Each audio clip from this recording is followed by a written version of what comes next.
Assalamualaikum warahmatullahi wabarakatuh. Dengan saya Sylvia Septiani. Kali ini saya akan menjelaskan tentang organel sel. Nah, sebelum kita masuk ke dalam organel sel, masih ingatkah kalian tentang eukariotik dan prokariotik?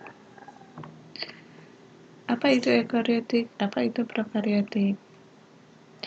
Eukariotik adalah sel yang tidak memiliki membran inti.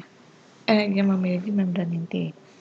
Contohnya adalah amoeba, jamur, tumbuhan, hewan, dan manusia.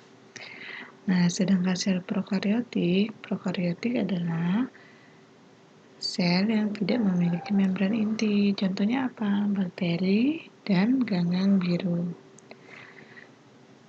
Nah, yang akan kita pelajari adalah organel sel. Nah, organel sel, apakah organel sel itu? Organel sel adalah suatu struktur di dalam sitoplasma yang mempunyai tugas khusus. Nah, apa aja sih organelnya? Ada mitokondria, badan Golgi, lisosom, vakuola, ribosom, retikulum endoplasma, ya. Nah, yang pertama kita pelajari adalah ribosom. Nah, ribosom itu yang mana sih? Yang ini, yang kecil-kecil ini, dan ada beberapa yang menempel di retikulum endoplasma. Nah, ribosom itu tersusun atas RNA ribosom atau RNAR dan protein. Nah, fungsi untuk ribosom ini sendiri adalah untuk mensintesis protein. Ini ribosom yang menempel. Nah, lalu yang berikutnya adalah retikulum endoplasma. Retikulum endoplasma itu berada di dekat inti. Ini untuk lebih jelasnya ini ya, yang ini retikulum endoplasma, ini juga retikulum endoplasma. Nah, untuk lebih jelasnya bisa dilihat di sini. Yang ini adalah yang berbentuk lembaran-lembaran ini adalah si retikulum endoplasma. Nah, untuk retikulum endoplasma dia sebenarnya dibagi menjadi dua, yaitu ada retikulum endoplasma kasar. Yang kasar itu yang ini, yang tertempel ribosom. Nah, yang kecil-kecil ini adalah ribosom. Yang kecil-kecil titik yang bulat kecil ini ribosom. Lalu yang halus yang tidak tertempel ribosom ini adalah retikulum endoplasma yang halus. Nah, untuk RE sendiri dia tersusun atas lemak dan protein, terus kemudian terdiri dari jaringan tubula dan gelembung membran yang disebut dengan sisterna. Terus dia dijumpai pada sel hewan dan tumbuhan. Lalu dia berhubungan dengan membran inti tadi karena lokasinya di sebelah membran inti, ya. Nah, untuk retikulum endoplasma ini lebih banyak di sel-sel kelenjar, ya. Nah, tadi udah dipelajari bahwa ada retikulum endoplasma kasar dan ada retikulum endoplasma halus. Untuk fungsinya sendiri ternyata memiliki beda fungsi. Untuk yang kasar itu sintesis dan transport protein, sedangkan endoplasma halus itu untuk sintesis lipid dan metabolisme karbohidrat.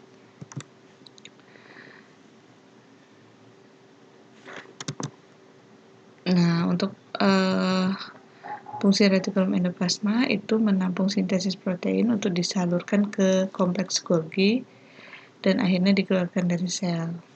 Kemudian mensintesis lemak dan kolesterol, lalu sebagai jalan transport dalam memindahkan molekul dari inti ke sitoplasma, ya. Nih, tadi retikulum endoplasmanya ini yang halus, yang kasar, ya. Ini inti, ya. Nah, berikutnya adalah badan Golgi. Badan Golgi ini berada di dekat dengan retikulum endoplasma, ya.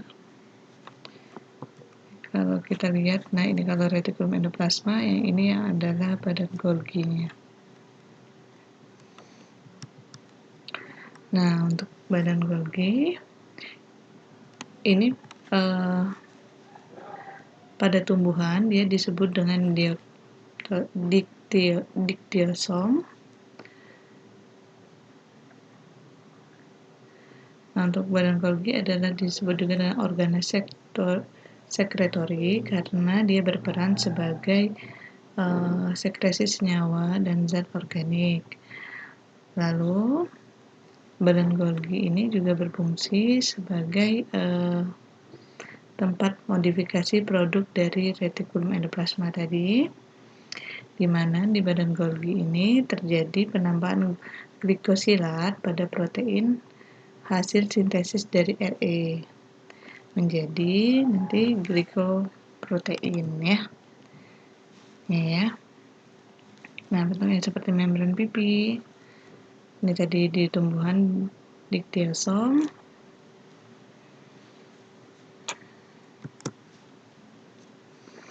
Ini penambahan glikosilat menjadi glikoprotein. Selain itu dia juga mensintesis glikolipida. Nah, jadi selain protein dia ada lipid juga disintesis di badan Golgi menjadi glikolipida. Kemudian peran lainnya itu membentuk dinding sel tumbuhan, lalu membentuk lisosom. Lalu badan mikro.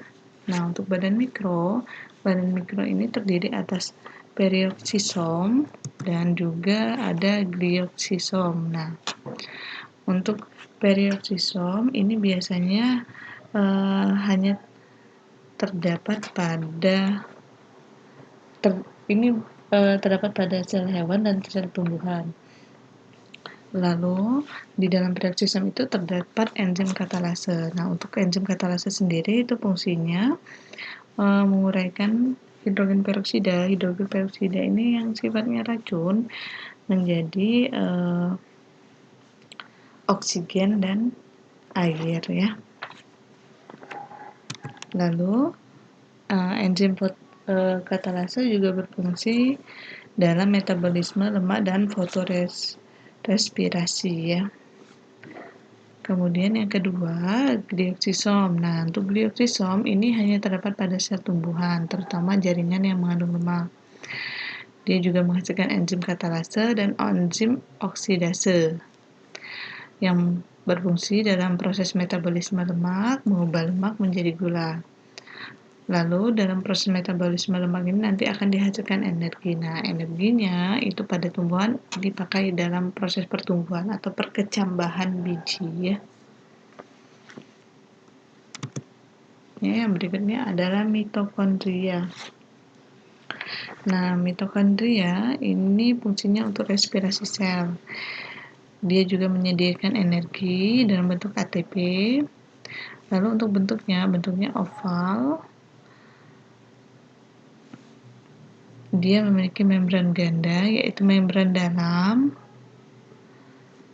Kemudian ada membran luar juga ya. Nih, kristai yang ini membran dalam di dalam sini. Kemudian yang ini adalah membran luar, ini membran dalamnya ya. Lalu di dalam mitokondria ini ada DNA. Nah, untuk proses respirasi berlangsung pada membran dalam mitokondria ya. Pada kristal ini, jadi di sini terjadi ya proses respirasinya. Nah, ada matriks yaitu cairan yang berada di dalam mitokondria yang bersifat gel. Jadi matriks itu adalah cairan di dalam mitokondria. Nah, matriks itu tersusun atas air, protein, enzim respirasi. Nah, untuk enzim respirasinya itu misal ada NADH dehidrogenase, succina dehidrogenase, koenzim Q, sitokrom C, reduktase, dan sitokrom oksidase ya. Nah, selain itu dia juga mengandung garam, DNA, dan ion-ion ya.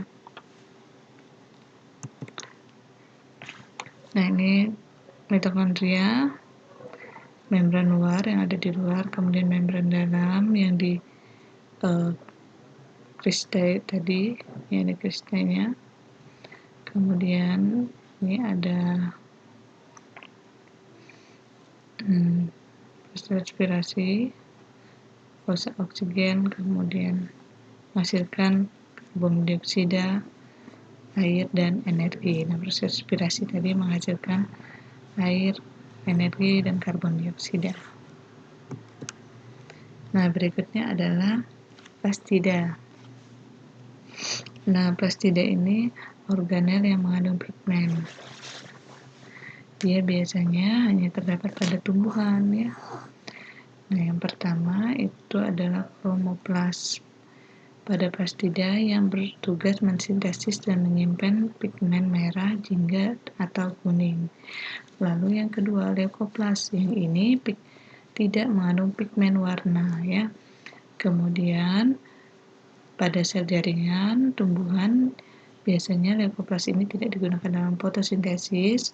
Dia biasanya terletak pada sel-sel embrional, pembuluh batang, akar atau umbi, ya.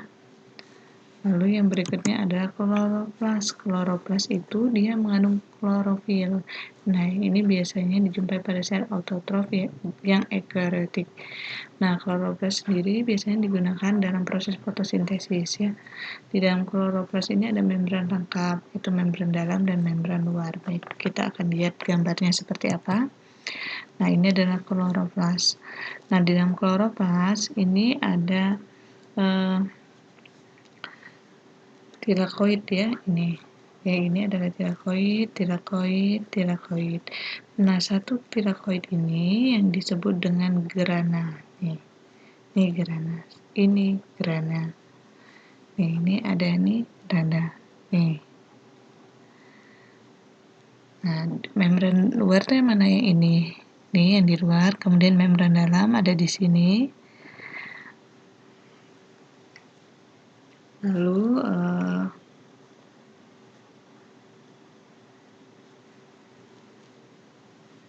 membran luar ini fungsinya untuk keluar masuk zat.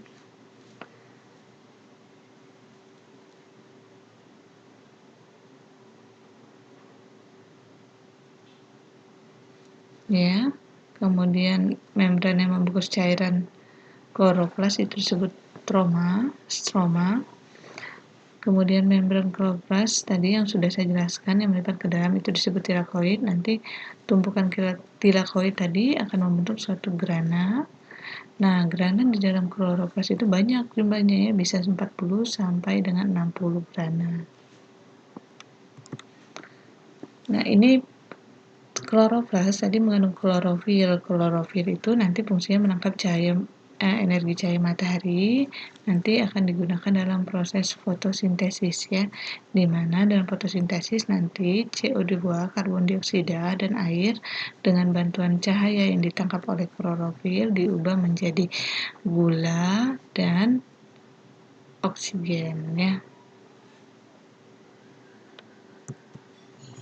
Nah, ini tadi contoh kloroplas, ya. Ini tilakoid. Kemudian stroma itu bagian yang ini, nih. Stroma tilakoidnya ini. Lalu yang ini grana, membran luar, membran dalam. Nah, berikutnya adalah vakuola. Kita langsung lihat di gambar. Nah, vakuola seperti ini. Yang ini adalah vakuola tumbuhan, yang ini vakuola hewan. Nah, untuk vakuola tumbuhan umumnya lebih besar daripada vakuola pada hewan, ya. Vakuola pada hewan tuh ada tapi kecil, di sini nggak terlihat malah, ya, vakuolanya. Nah, kemudian vakuola pada tumbuhan ini sifatnya tetap. Kemudian vakuola tumbuhan itu lebih besar daripada hewan. Lalu fungsi vakuola itu sebagai sekresi, ekskresi, dan sebagai penyimpanan, ya. Berikutnya adalah lisosom. Lisosom ini sebenarnya paling banyak terdapat pada sel hewan. Yang mana lisosom? Yang ini lisosom nih. Nah, lisosom di dalamnya ini ada enzim. Enzim apa? Enzim hidrolitik atau disebut lisozim. Nah, ya, lisosom, ya. Ini lisosom menempel pada organel. Tuh. Nah, fungsi dari enzim ini yaitu mencerna zat-zat yang masuk di dalam sel. Jadi kalau ada zat yang masuk, bisa dicerna oleh lisozim. Ini udah saya jelasin. Lalu, nah lisosom ini juga berfungsi sebagai fagositosis. Apa itu fagositosis? Fagositosis adalah proses penghancuran benda asing yang masuk ke dalam sel.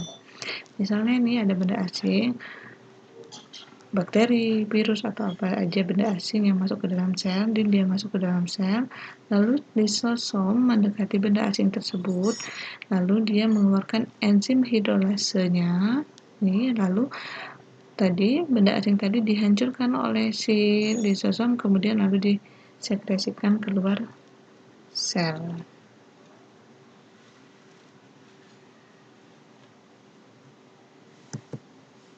Nah, selain itu dia juga memiliki fungsi autolisis. Autolisis ya ini menghancurkan organel sel yang rusak atau disebut autofagi. Nah, misalnya nih di dalam sel ada sel yang rusak, lalu lisosom melakukan pendekatan menempel pada sel tersebut, organel tersebut, bukan sel, organel tersebut, lalu dia akan mulai proses penghancuran atau proses mencerna sel-sel yang rusak tadi, ya.